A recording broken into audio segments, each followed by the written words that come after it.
सोनकी में ओकरा chow mein खियली centre पर हम मोमो खियलिए।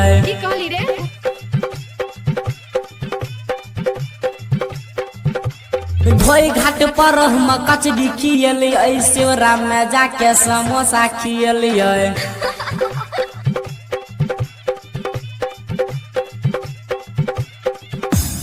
है पतर की छौरी हमारा छोड़ देलक।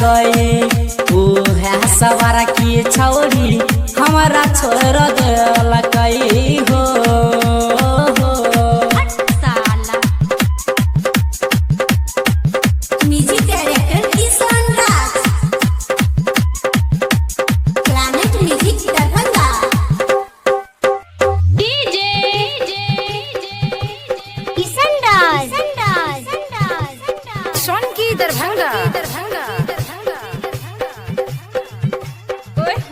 पहले दिन ओकरा से मिलल सुमन दुकान से मोबाइल किना दिलिए। हमको कुछ बोले क्या?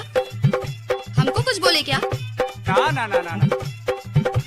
जियो के रिचार्ज कर लिए ओकर मोबाइल हम फ्री कर लिए। अच्छा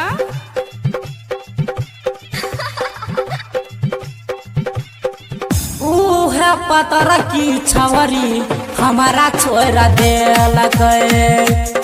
है सवार की छवरी हमारा छोड़ देलक हो।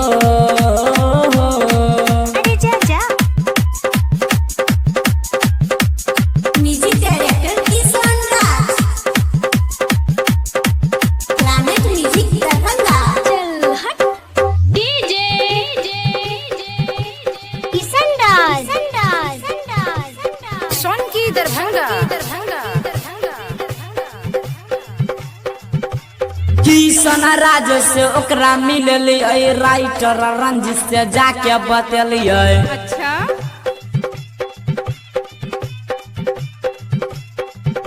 रमन जी यादव के गाना सुनलिए अंकुश मनीषवा से जाके मिललिए।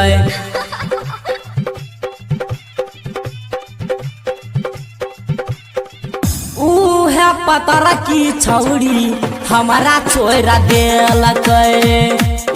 है सवार की छौरी हमारा छोड़ देलक हो।